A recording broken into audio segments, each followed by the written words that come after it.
Hello class. जो आज का टॉपिक हम देखने वाले हैं वो है force exerted by a jet on stationary inclined flat plate. Stationary inclined plate है, ठीक है। इससे पहले हमने देखा था वर्टिकल प्लेट के लिए और वो फिक्स थी, ठीक है। इंक्लाइंड प्लेट के लिए देखना है तो कोई एक पर्टिकुलर एंगल होगा।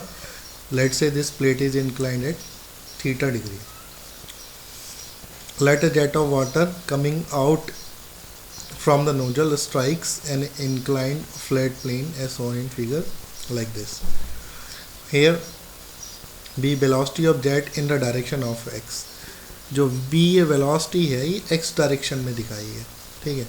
Theta angle between the jet and the plane. Jet का और प्लेन के बीच में जो एंगल है वो क्या है, थीटा है। Area of cross section of jet वही π/4 d square. Area again same रहेगा अगर इसका डायमीटर d है तो। Then the mass of work पर सेकेंड स्ट्राइकिंग द प्लेट, मतलब वही मास फ्लो रेट क्या हो गया, ρAB। इसका हम आगे यूज़ करने वाले हैं। अब देखिए यहाँ पर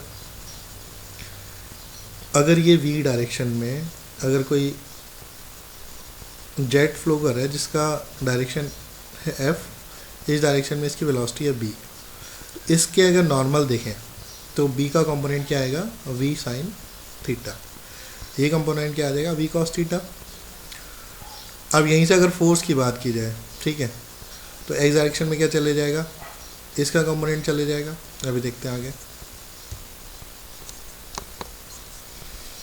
if the plate is smooth and if it is assumed that there is no loss of energy due to impact of jet, then jet will move over the plate after striking with a velocity equal to initial velocity. अगर हम मान के चलें कि कोई भी friction यहाँ पर नहीं है, ठीक है, और फ्रिक्शन की वजह से एनर्जी लॉस नहीं हो रहा है, मतलब प्लेट क्या है, स्मूथ है।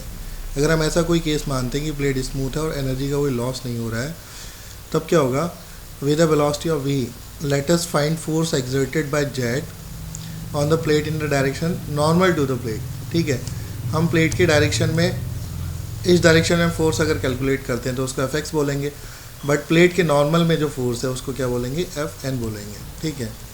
Normal to the plate, let this force is represented by Fn।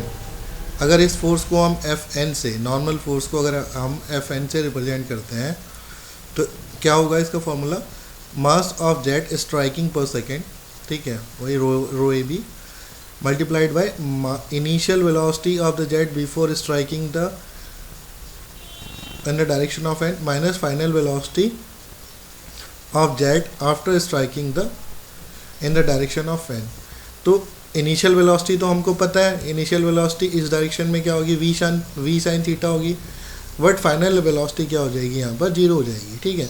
v sine theta जब यहाँ स्ट्राइक करेगा तो उसकी वैल्यू क्या आ जाएगी, जीरो हो जाएगी। तो यहीं से फॉर्मूला क्या बनेगा, v sine theta minus v minus zero. Mass of jet striking पर सेकेंड, मास फ्लो रेट क्या है, ρAB, और ब्रैकेट में क्या आ जाएगा, initial velocity v sine theta minus final velocity zero. इसको मल्टीप्लाई करेंगे, ब्रैकेट ओपन करेंगे तो क्या आएगा, ρAV स्क्वायर साइन थीटा, ठीक है।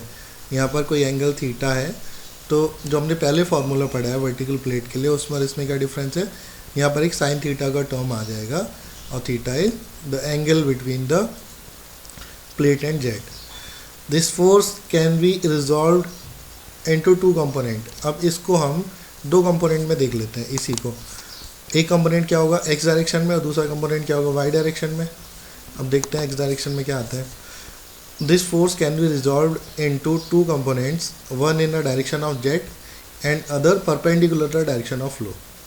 एक तो जेट के डायरेक्शन में जो क्या है x है Fx, और दूसरा क्या है उसके परपेंडिकुलर जो क्या होगा Fy होगा। Fx की वैल्यू क्या होगी, component of Fn in the direction of flow, ये क्या आ जाएगा, Fx जो आ जाएगा।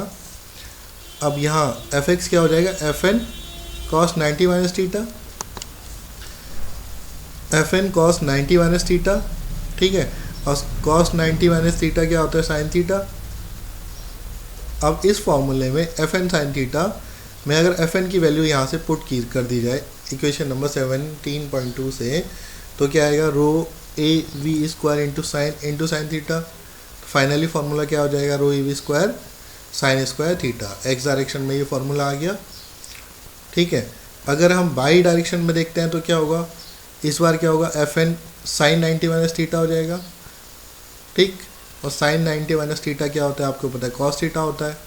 अब अगर एफ एन की वैल्यू हम ले आते हैं इस इक्वेशन से यहाँ, तो क्या होगा, rho A B square sine square, मतलब rho A B square sine theta cos theta.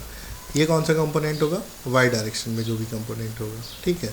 तो इस यहाँ पर हमने क्या, तीन फोर्स देख लिए, एक normal force, normal to the plate, और एक्स डायरेक्शन में जो फोर्स आ रहा है और एक वाई डायरेक्शन में जो फोर्स आ रहा है, ठीक है। एग्ज़ाम में वो एक पर्टिकुलर एंगल देगा और एक कोई फोर्स पूछ देगा कि एक्स डायरेक्शन में कितना फोर्स होगा या प्लेट वाई डायरेक्शन में कितना मूव करेगी ना। इस टाइप से क्या होगा, वो डिफरेंट क्वेश्चन यहाँ से पूछ सकता है। तीन टाइप के क्वेश्चन पूछे जा सकते हैं। एक वो नॉर्मल फोर्स पूछ देगा कि प्लेट पे नॉर्मल फोर्स कितना लग रहा है, तो क्या हो जाएगा, rho A v square sine theta. अगर पूछता है कि एक्स डायरेक्शन में कौन सा फोर्स लगेगा, तो rho A v square sine square theta. अगर पूछ लेता है वाई डायरेक्शन में कौन सा फोर्स लगेगा, तो rho A B square sine theta cos theta. और ये क्या करेगा, थीटा की वैल्यू यहाँ पर हमें एग्ज़ाम में वो देगा, ठीक है। Okay, thank you class.